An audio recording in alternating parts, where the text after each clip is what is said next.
So to start Unit 2, we're just going to work through moving around an axis.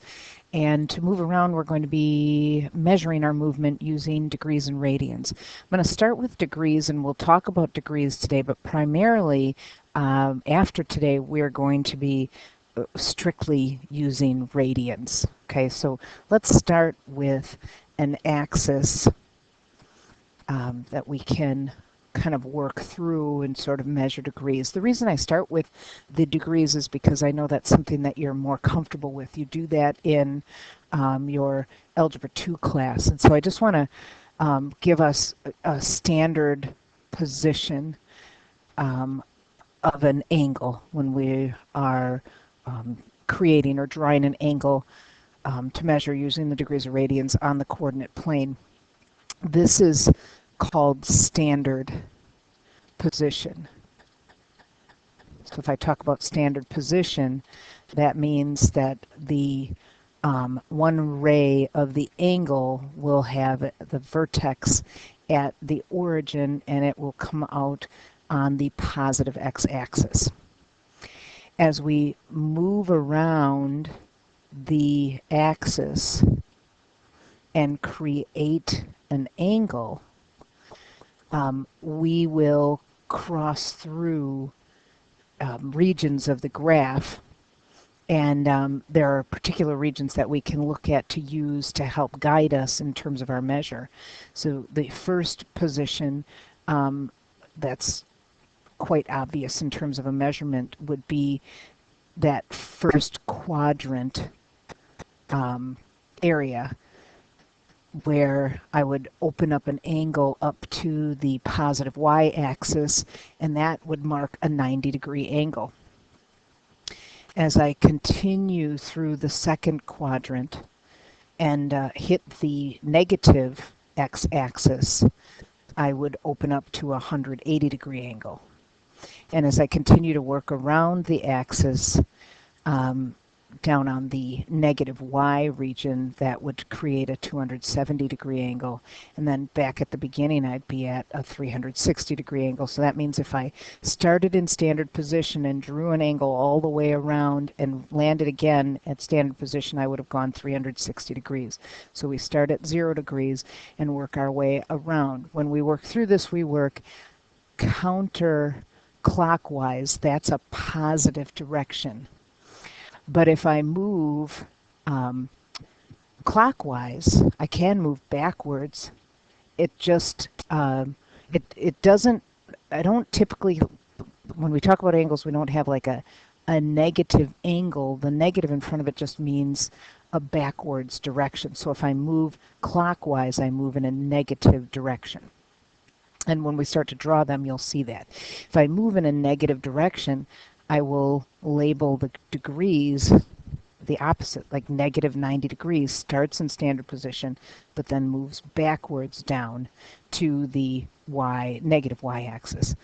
And so negative 180 degrees would be halfway around. Negative 270 degrees would bring us 3/4 of the way around, and negative 360 degrees would bring us all the way around. Now I can continue to move either in the positive direction or in the negative direction, and I just keep sort of adding to my angle. So if I wanted to move 720 degrees, draw an angle that's 720 degrees, and I'll do one in yellow. Here's my standard position. 720 degrees would be start there. I move all the way around to 360 and can keep going around again to 720. And then I would finish off my angle. That would be a 720-degree angle. Notice how I drew that in there. When you do your notes, you'll do the same thing. When we land an angle in a different region of the graph, we talk about our position of landing as a quadrant. So we need to refresh the quadrants that we have. Remember, if I land in the positive region, that's a positive x movement, positive y movement in the first quadrant. As I continue around counterclockwise, I go into the second quadrant and then into the third quadrant. and then I finish in the fourth quadrant. If I move a little bit first or further and I end up back into the first quadrant, I still just label that as a first quadrant angle. Okay?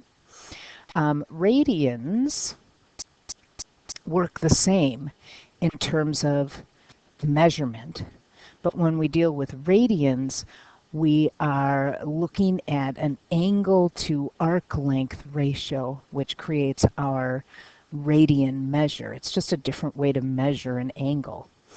And so I know that you talked about some of this in your Algebra 2 class, and so we're just going to label it with the measures that are equivalent to the degrees. And so again, standard position would be in that same spot, same starting standard position. And again, if I move in a counterclockwise, I'm moving positive. But instead of calling that first quadrant and a 90-degree angle, we call it pi over 2. And so as I continue around, the 180-degree region would be pi, and then the 270-degree would be 3 pi over 2, and all the way around is 2 pi. So again, I start at 0 pi, and I move all the way around to 2 pi. So a measurement of 360 degrees is equivalent to a measurement of 2 pi in terms of measuring an angle. And like degrees, if I move in the opposite direction, that's a negative measurement. So I would have negative pi over 2, negative pi, and negative 3 pi over 2. And all the way around in a backwards direction would be negative 2 pi.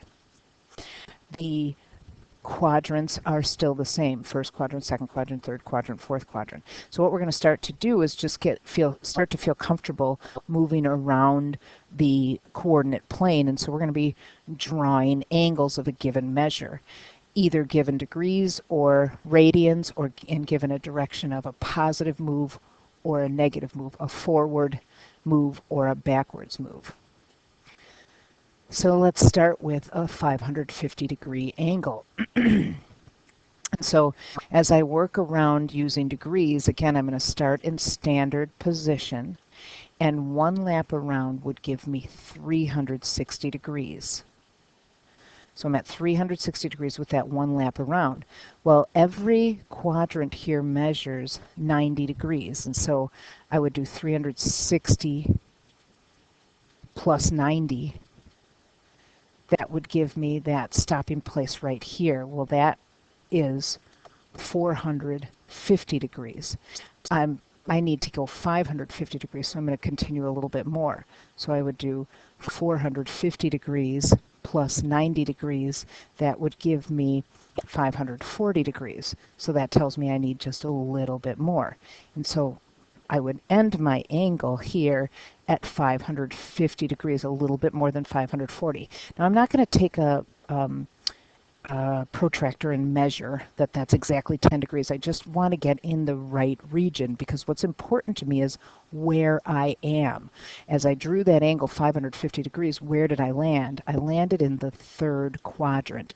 And where we land is going to help us as we move on in the future, because it's going to help us with our values that we're going to be working with. Everything in the first quadrant gives me all positive x values, positive y values. In the second quadrant, that's a left move, up move, that's negative, positive values. In the third quadrant, I have negative, negative values. And in the fourth quadrant, I have positive, negative values. Again, that's a positive right move, down move for points. And those quadrants, those locations, are going to help us pick signs of values that we're going to use as we work through our trig. So right now, it's just a matter of moving around the unit circle and trying to figure out where you're going to land with a given measure. So let's go ahead with our next value. This one's in radians. I know it's in degrees if they put a degree symbol after it. I know it's in radians if they don't when we're talking about this stuff. The pi is kind of a giveaway, but that's not always a giveaway. In fact, as we work our way through, you're going to see some problems that are in radians, but they don't have a pi in them. But I know they're not degrees because they don't have the degree symbol. So here's our next one, 25 pi over 9. A lot of times we get a little nervous about working with our radians at first, but once you get used to them, they're actually easier to work with than the degrees because it's all about the size of this fraction in terms of pi. And so what I like to do is take 25 ninths and rewrite it as a mixed number. That means a whole number with a fraction with it. So 9 goes into 25 two whole times, and then I'm left with 7 ninths pi. So remember when we first drew our picture, all the way one lap around is 2 pi, and every quadrant end ends with a length of a measure of pi over 2, or half pi. And that's what I use to help me with this. So this is, I'm moving 2 whole pi's. So in standard position, I start there. I move 2 whole pi's, one lap around, and this is a little bit more than half pi. So a little bit more than half pi. Because remember, every measure here is, it's a full pi to go halfway around, a half pi to go a quarter way around, okay? How do I know this is a little more than half? Because 7 is more than half of 9. So 7 being more than half of 9 means I'm moving more than half. So when I finish my angle here, I land in the second quadrant. Let's move to a backwards position. And that means, again, this negative in front of here doesn't mean a negative measure. When it comes to the angles, it tells us the direction, and it's a backwards direction. Backwards direction meaning I'm going to be moving clockwise. My standard position still starts in the same spot, so standard position is always going to start kind of right on that positive x-axis. The vertex of the angle is at the origin. This says move backwards 400 degrees. So backwards means I move clockwise. This is 360 degrees. 360 degrees. Oops. Okay, stop there. Just stay there. Okay, 360 degrees plus 90 degrees puts me at 450 degrees. Well, I need 400 degrees, so that means I'm going to cruise into the fourth quadrant, but I'm not going to go all the way to that axis. So this is a backwards 400 degree angle landing me in the fourth quadrant.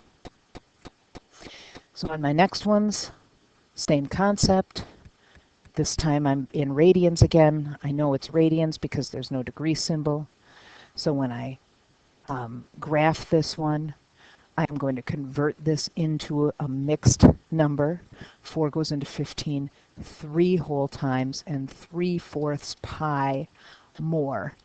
It's backwards, so I'm starting at my starting position, but I'm moving. Here's 1 pi backwards, 2 pi backwards, 3 pi backwards, and 3/4 is more than half, so that's going to move me into the first quadrant. Now, a lot of people, because their comfort zone is with degrees, that's what you spent more time on in Algebra 2, a lot of people want to change this into degrees. You can't.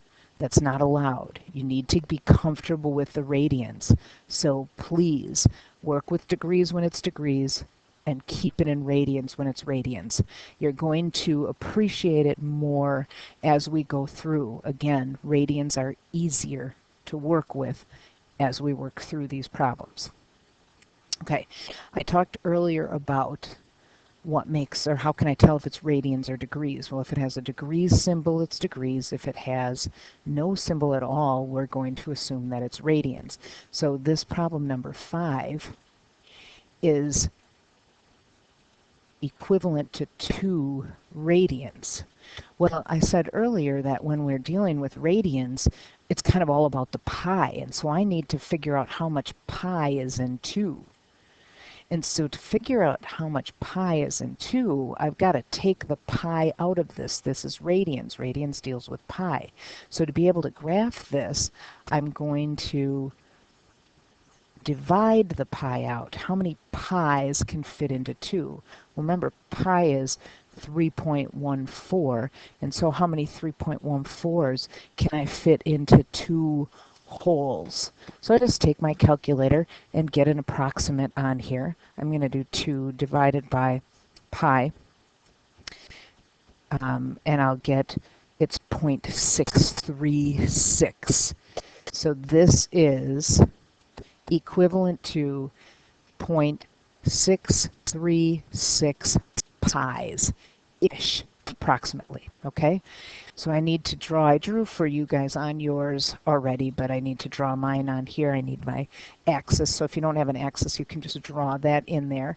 So 0.636, and remember, partway through is half pi, or like a quarter of the way through the circle is half pi, and halfway around the circle is 1 pi. This is between a half and a whole, so I'll start in standard position and I'll move between a half and a whole pi, and that gives me or lands me in the second quadrant. And the same thing works for a problem like number 6. It's just that when it has the negative, again, I'm going to be moving backwards. So I'll start with drawing my axis, and then I will go ahead and convert this into a value with pi. So I'm going to do -10 and divide how many pi's. See how many pi's can go into -10, and then I'll rewrite that as a decimal number in terms of pi. So 10 divided by pi, how many pi's can I fit in there? I will get backwards 3.18-ish pi's. Do a couple numbers after the decimal, because sometimes if you round too much, you might think that you're ending up like in a position where it's not. You know, you don't want to round it to a whole number because it's not necessarily a whole pi that we're doing. So this is backwards 3 and not even half of a pi. So standard position. So backwards 1 pi, 2 pi, 3 pi, and not a half. And so again, I'm landing in the second quadrant. So it's just about moving around. Again, fight the urge to convert your radians into degrees. Keep your radians, start practicing that. We'll get better at it as we continue to work our way through. So we're going to do kind of the opposite thing. We're going to be given a drawing of an angle, and our job is to figure out the measure based on whether it's degrees or radians. And so we have to work through knowing that whole concept again, that if I'm moving all the way around a circle, it's 360 degrees, and that each move is a 90-degree measure. And likewise, if I'm doing radians, all the way around is 2 pi, halfway is pi, and each quarter mark is a half pi. So each measure, if I measure this movement, that's a pi over 2 length. If I measure this movement, it's a pi over 2 length. Pi over 2 plus pi over 2 is 1 whole pi. Plus another pi over 2 gives me 3 pi over 2, plus another pi over 2 gives me 2 pi.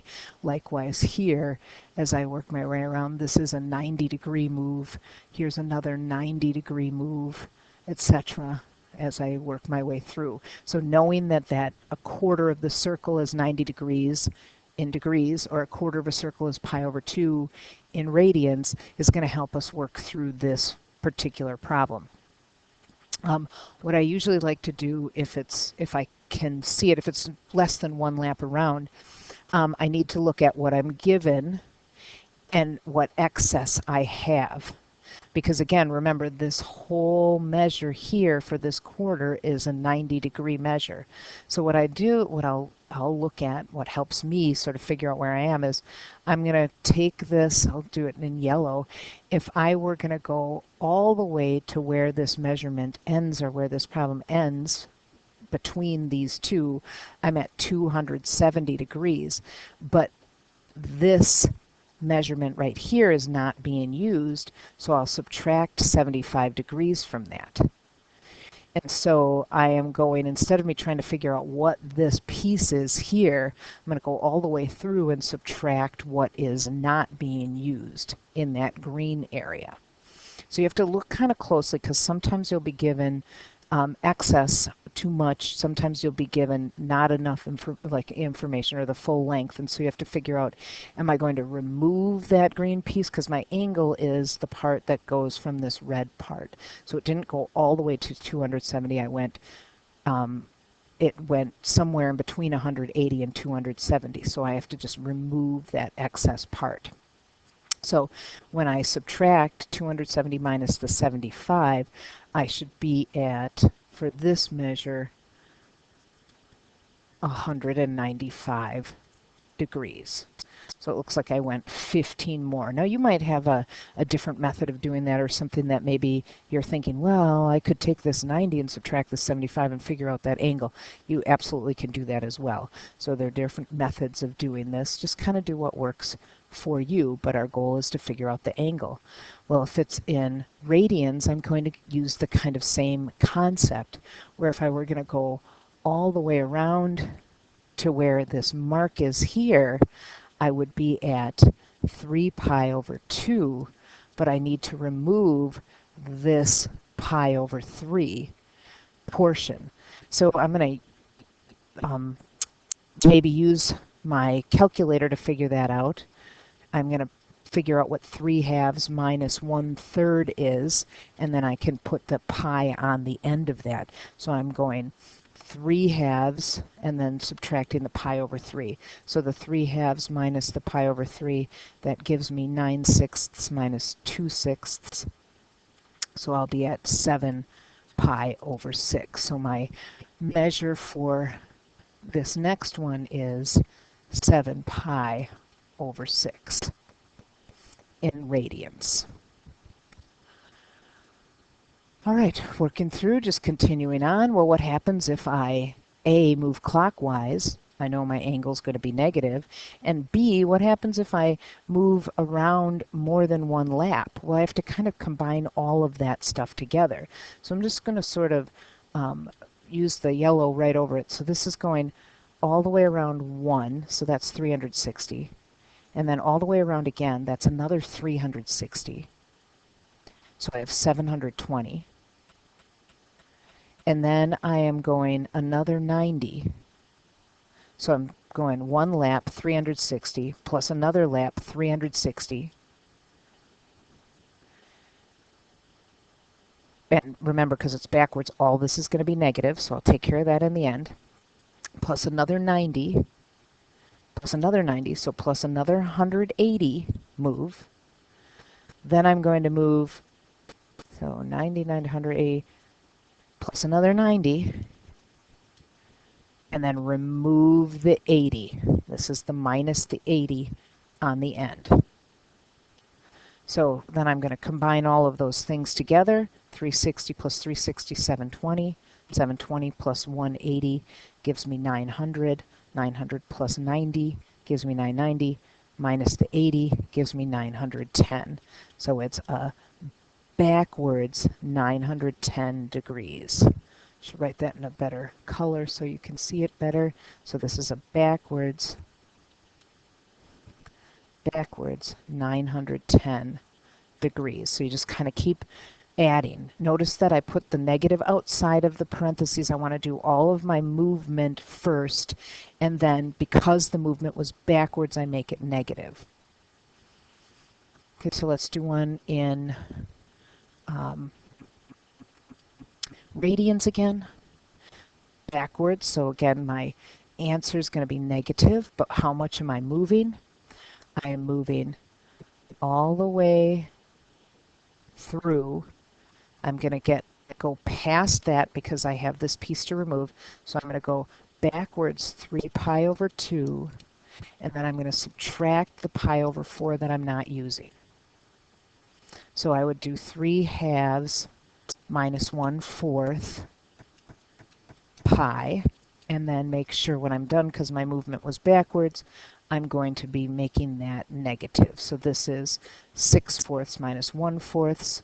I would call that 5 pi over 4. I moved backwards, so it's negative, and there's my answer on that one. Backwards, 5 pi over 4. Just a couple more to go through, and then you guys can practice. I have a problem in number 11 where they don't give me any information. They give me only where it lands and how many times it goes around. And so if they don't tell me, I can either answer this in degrees or radians. And I'll go ahead and I'll answer it in both. We'll start with degrees. So I'm moving forward, so it's positive. This is 360 plus another 360 plus another 270. So my degrees is 360 plus 360 plus 270. So 720, 920, 990 degrees.